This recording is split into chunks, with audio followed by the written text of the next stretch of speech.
Hey, what's going on? It's your boy BT. We're at the M&R Boxing Grocery Show. You're watching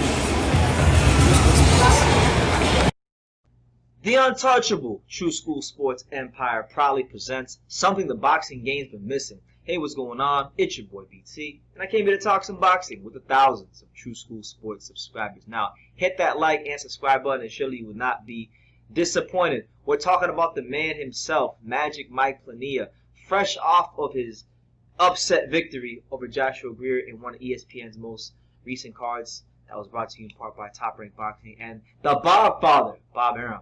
Now listen, Plania was a relative unknown coming into this fight with Joshua Greer.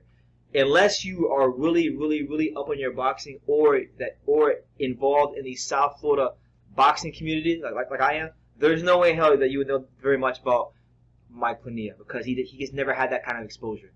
Plania is a good fighter. I mean, I'm familiar with him. I know he's based here in South Florida. He gets regular sparring with guys like John Real Casimiro. He gets regular sparring with guys like Raymar Caballo. So he's getting good rounds in the gym, you know. And then the first time I ever saw Plania fight. If you want to go take it back, the first time I ever saw this man fight was March 23rd of 2018 when he fought Juan Carlos Payano. And this was 2 years ago. You know, Plania is 23 now, so he fought Juan Carlos Payano when he was 21 years old. And to be fighting a guy like Juan Carlos Payano, a former world champion, a guy that had only ever lost once in his career at that point in time, you know, it says a lot. It's that's a tough test for any 21-year-old kid fighting Juan Carlos Payano. And that fight was good because Plania early in that fight, just the same way he was with Greer, he dropped Payano early on in that fight, and if it wasn't for the experience and just everything that Payano knows in that ring, then I think he would have been into big trouble. But Plania, right then and there, when I saw him fight on that card, I knew then that there was something there that he could fight, that he was going to have the opportunity to really make something of himself. And I want to give a lot of credit to the people that run his career at M&R Boxing Promotions. They've done a hell of a job of keeping him active. You know, he fought seven times after that Payano fight, before the Greer fight. So he's been very active in getting the rounds in the ring, which is the most important thing, to get those rounds under the lights. And then he's been getting a lot of good rounds in the gym sparring. So he's a fighter who, yes, he's only 23 years old, but his ring experience supersedes what his age is. And he fights more mature beyond his years. And he's going to continue developing, because when you're 23, you can continue developing physically, getting your man straight, and he's going to continue to develop mentally as he matures as a fighter. So with that win against Greer, now Plania has put himself in a great position to be in line for some big fights in the future. You know, when we talk about Plania and where he's going to sit in the landscape of the bantamweight division, he beat Greer, who before that fight he was ranked number one by the WBO. He was ranked number 2 by the IBF. He was ranked. Was he ranked by the WBA? He wasn't ranked by the WBA, but he was ranked number 8 by the WBC. So this is a guy that was highly ranked in 3 of the 4 sanctioning organizations. I believe that if he would have won that fight, he would have gotten a title shot at John Real Casimiro. So he might just be getting a WBO title shot at John Real Casimiro, his fellow countryman, which I think could be a good look for him. But regardless, I think Plania, when you look at, like I told you, when you look at his ring experience, because to fight Juan Carlos Payano and drop his ass at 21 years old, that says a lot about the potential and the talent that this kid has. So you had that. Then when you put somebody in there with him who doesn't quite have the experience that a Payano had, but you know, this was 2 years after the Payano fight, so now Plania is coming into the fight as more experience against a guy like Greer. We saw what happened.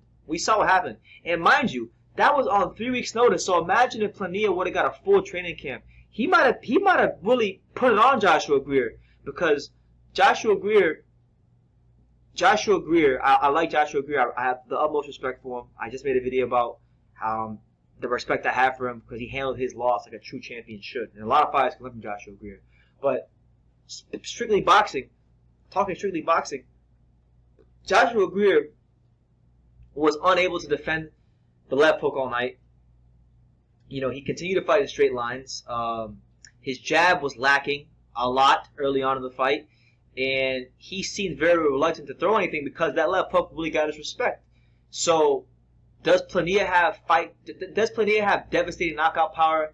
from everything I've seen from him, seeing him fight here locally on the M&R Boxing Promotions cards and on an Greer fight, I don't think he has devastating like elite power, but I do think he has what I call fight-changing punching power. And what I mean when I say fight-changing punching power is the kind of punching power that when he hits you, he can make you change your game plan.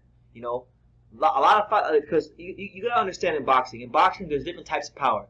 You got devastating power, and that's the power that will get you out of there in one shot. So your guys like Deontay Wilder, Gervonta Davis, these guys that can get you out of there with one punch.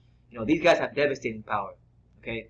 Then you have fight-changing punching power, which is just punching power that won't get you out of there with one shot, but that is hard enough to make a fighter change his game plan the minute he gets touched. So think of a guy like Sergey Kovalev. He has fight-changing punching power, and then you have your accumulation power, which is punching power that you feel over time. With many shots landed round by round by round, and you get broken down systematically, like an Errol Spence would. So those are the three different types of power in boxing that a fighter can have, and I think Plania has the second one, which is fight-changing punching power. Because Greer had to change the game plan. For Greer to have any success in that fight, he had to change the game plan, and he did have some success when he changed the game plan, walking him down. But he just didn't have the ring craft to follow through with the adjustments he was trying to make. So Plania showed me in that fight that he has, once again, fight-changing punching power, and he has enough ring smarts to know what to do when a fighter begins to have success against him.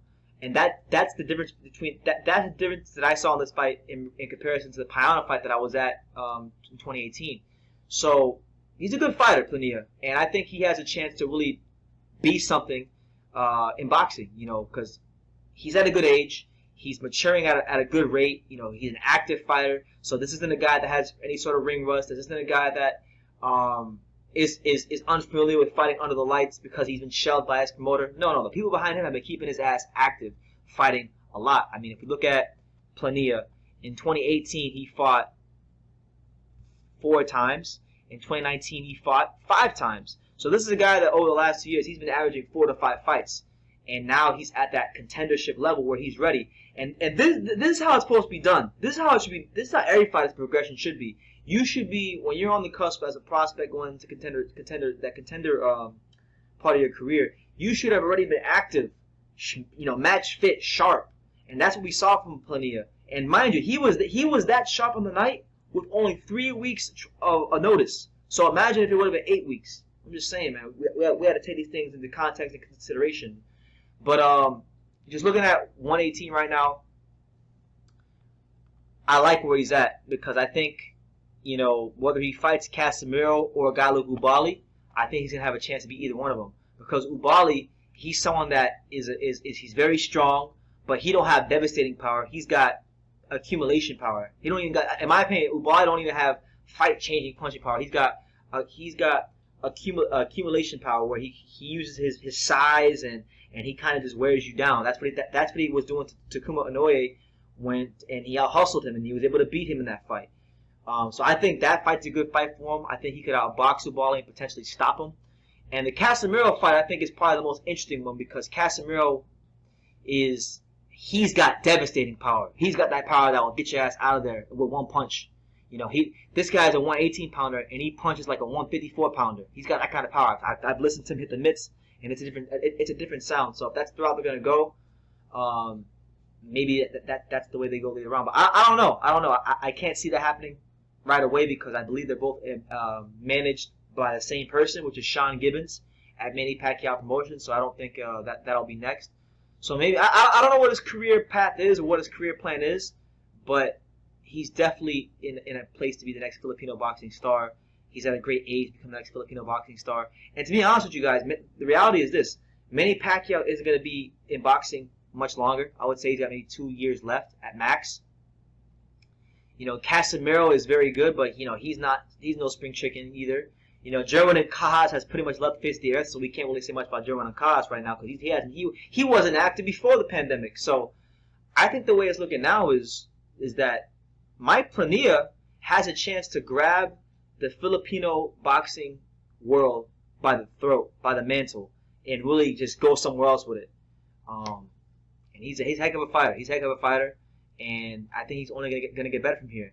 Because if you look at the progression of his career, there's no reason for me to not think that his progression wouldn't continue to get better, because I saw him 2 years ago when he fought Payano on an untelevised card here in South Florida, and the same strengths I saw in that fight, I saw in this fight, but they were more pronounced. They were more obvious to see, and I even saw a bit more craft from him. So he's getting better. He's getting better, and I think he might just be the next devastating force in the bantamweight division. I'm gonna leave it at that. So let me know what you guys think about Mike Plania.